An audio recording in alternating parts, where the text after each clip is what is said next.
Kita masuk the first law of gold, hukum pertama emas, kaitan dengan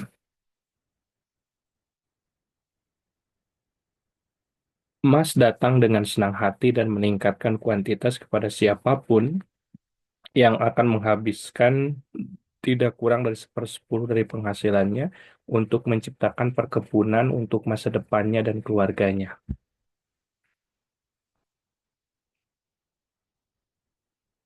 Setiap orang yang akan menghabiskan sepersepuluh dari penghasilannya secara konsisten dan menginvestasikan dengan bijak, pasti akan menciptakan harta berharga yang akan memberikan penghasilan baginya di masa depan dan lebih menjamin keselamatan bagi keluarganya jika para dewa memanggilnya ke dunia kegelapan.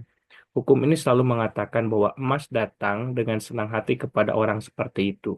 Saya benar-benar dapat mengesahkan ini dalam hidup saya sendiri. Semakin banyak emas yang saya kumpulkan, semakin mudah itu datang kepada saya dan dalam jumlah yang meningkat. Emas yang saya simpan menghasilkan lebih banyak seperti yang Anda inginkan, dan penghasilan menghasilkan lebih banyak, dan ini adalah pekerjaan dari hukum pertama. Lalu hukum yang kedua, emas bekerja dengan tekun dan puas untuk pemilik yang bijaksana yang menemukan pekerjaan yang menguntungkan untuknya, berlipat ganda bahkan seperti kawanan domba ladang. Mas memang adalah pekerja yang rela. Ia selalu bersemangat untuk berkembang biak ketika kesempatan muncul dengan sendirinya. Bagi setiap orang yang memiliki simpanan emas yang ditetapkan, kesempatan datang untuk kegunaannya yang paling menguntungkan.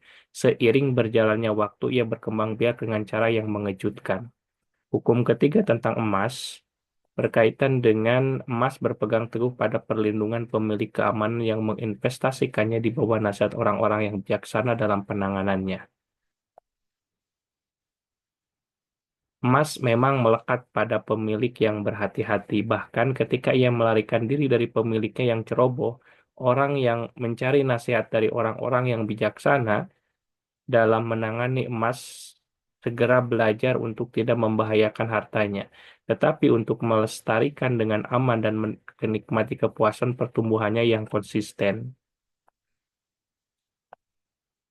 Mas menyelinap pergi di depan orang yang mengenakan bisnis yang dia atau tujuan tidak dikenal atau yang tidak disetujui oleh mereka yang terampil dalam pemeliharaannya. Bagi orang yang memiliki emas namun tidak terampil dalam penanganannya, banyak kegunaan untuk itu tanpa paling menguntungkan. Terlalu sering ini penuh dengan bahaya kerugian dan jika dianalisis secara tepat oleh orang-orang bijak, menunjukkan kemungkinan kecil keuntungan. Oleh karena itu, pemilik emas yang tidak berpengalaman, yang mempercayai penilaiannya sendiri dan menginvestasikan dalam bisnis atau tujuan yang tidak dia kenal, terlalu sering menemukan penilaiannya tidak sempurna dan membayar dengan hartanya untuk kurangnya pengalaman.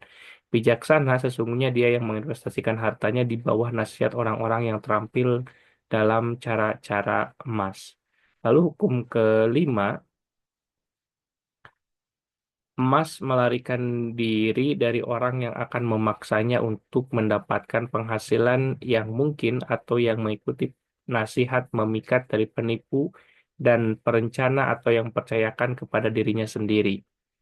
Nah, jadi proposisi fantastis yang mendebarkan seperti kisah petualangan selalu datang kepada pemilik baru emas.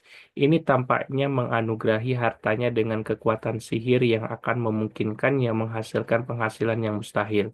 Namun perhatikanlah orang-orang bijaksana karena sesungguhnya mereka tahu resiko yang mengintai di balik setiap rencana untuk menghasilkan kekayaan besar secara tiba-tiba.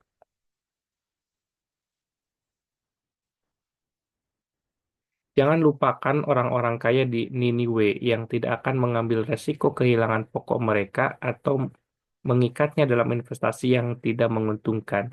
Ini mengakhiri kisah saya tentang lima hukum emas dengan menceritakannya kepadamu. Aku telah menceritakan rahasia kesuksesanku sendiri, namun itu bukan rahasia tetapi kebenaran yang harus dipelajari terlebih dahulu oleh setiap orang dan kemudian mengikuti siapa yang ingin keluar dari kerumunan yang seperti anjing liar yang harus khawatir setiap hari untuk makan untuk dimakan.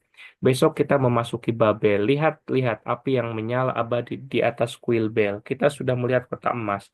Besok masing-masing dari Anda akan memiliki emas. Emas yang telah Anda peroleh dengan baik dari pelayanan setia Anda 10 tahun dari malam ini. Apa yang bisa kamu ceritakan tentang emas ini? Jika ada orang di antara kamu yang seperti Nomasir akan menggunakan sebagian dari emas mereka untuk memulai bagi diri mereka sendiri sebuah perkebunan dan selanjutnya dibimbing dengan bijaksana oleh kebijaksanaan Arkad, 10 tahun dari sekarang ini adalah taruhan yang aman. Seperti putra Arkad, mereka akan menjadi kaya dan dihormati di antara manusia.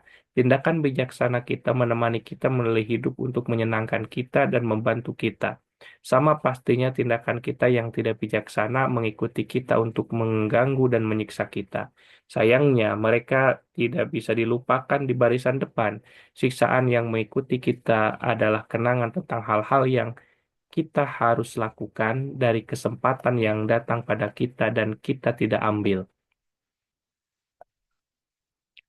Kaya adalah harta Babel. Begitu kaya, tidak ada orang yang dapat menghitung nilainya dalam kepingan emas. Setiap tahun mereka tumbuh lebih kaya dan lebih berharga, seperti perbendaharaan dari setiap negeri. Mereka adalah hadiah yang kaya menanti orang-orang yang bertujuan, yang bertekad untuk menyembuhkan bagian mereka yang adil. Dalam kekuatan keinginanmu sendiri adalah kekuatan sihir. Bimbinglah kekuatan ini dengan pengetahuanmu tentang 5 hukum emas dan engkau akan berbagi jadi raja berbagai harta Babel.